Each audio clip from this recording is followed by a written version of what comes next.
Issue number 2 of Mighty Morphin Power Rangers The Return is out now, and this issue follows Kimberly Hart as she retells the tragic tale of the Power Rangers' final days. But does this issue live up to the hype and expectations that the first issue delivered on? Yes, it does. Guys, let me tell you, going into this issue, I was already a huge fan of this series. Issue 1 drew me in a way that not many new comics have in a very long time, and issue number 2 is a perfect follow-up to that. Not only does it build on my hype and expectations, but it gives us something that is so unique and surprising.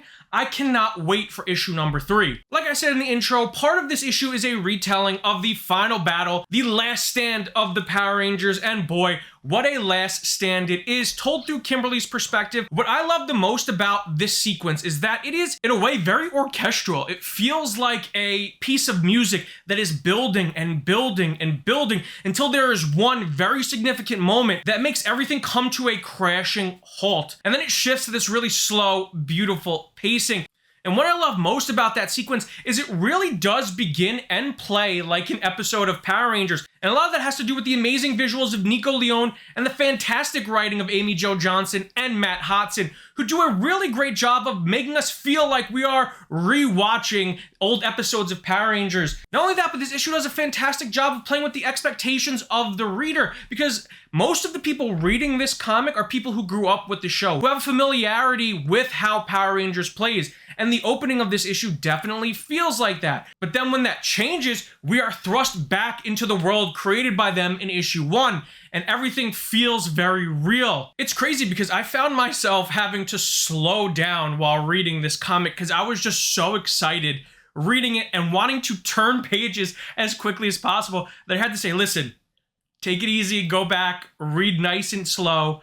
Look at the beautiful art on every page, and trust me, you will be rewarded for doing just that, because while this comic is so well done, you'll be wanting to turn the pages. I think you'll be rewarded for really slowing down and taking in the story for what it is, because I caught a lot of things that I don't think I would if I just kept blasting through. Because listen, there's a lot of things to catch in this issue. Because while issue 1 left me with a lot of questions, I think issue 2 does a really good job of giving us answers if you're really looking in the right places. Not only that, but it just gives us some downright answers. I think I can safely say I now know what's going on with the villain of this story, what happened to Tommy and the Power Rangers. There's a lot of things that were directly answers, but there's a lot of things that were also indirectly answered if you can read between the lines and pick up on the context clues given by Johnson and Hodson throughout the issue. And like issue 1, I definitely do feel like there's catharsis in this story for Amy Jo Johnson, who is definitely telling a Kimberly story, but I think she's also trying to tell an Amy Jo Johnson story, and I am here for it. There's striking parallels between character and writer, and it really makes me question where the lines actually began to blur for her. Issue 2 is also full of surprises.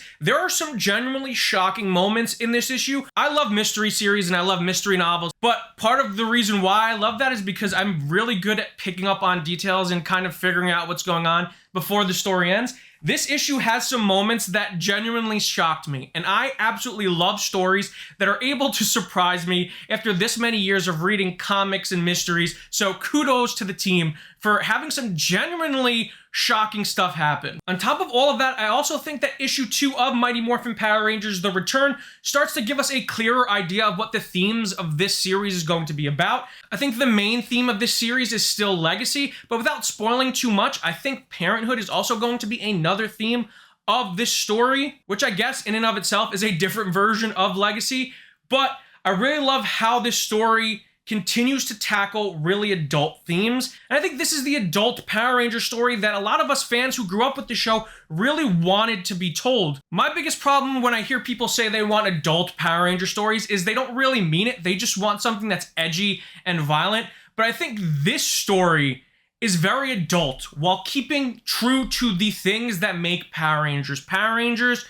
And that is all down to the writing. I think this is a very well-written story that doesn't talk down to the audience, that is mature in relation to the maturity of the audience that it's looking to capture. While it is still enjoyable for young readers, and definitely young readers can read this and be engaged by it, it's very rewarding to have experience with the show and read this story because you're getting a look into the mind of a former Ranger. Not only that, but you have people involved in this story who are huge fans of the franchise, like Nico Leone and like Matt Hodson, who fill this issue with so many Easter eggs. I mean, between issues 1 and 2, there's a lot of stuff to go back and really admire. The artwork is so gorgeous, and the story itself is so cinematic. It really is. It lends itself to being told in a visual format. I would love to see this story animated one day, because I think that it lends itself so perfectly to a cinematic adaptation, whether that is in an animated movie form or an animated miniseries. I would love to see this adapted. I'd also bring some tissues because, without spoiling too much, issue number 2 is definitely very emotional, a lot more emotional than issue 1. I think issue 1 was a great introduction into this world, but issue 2 definitely expands upon it and creates more lore around this universe that Amy Jo Johnson has created. So guys, buckle up, because this one is definitely an emotional roller coaster. Overall, I am loving Mighty Morphin Power Rangers The Return. I cannot wait for issue 3 to come out. I am chomping at the bit to get more of this story. I highly recommend it. Go out, support your local comic book store, and pick up issue number 2 out today.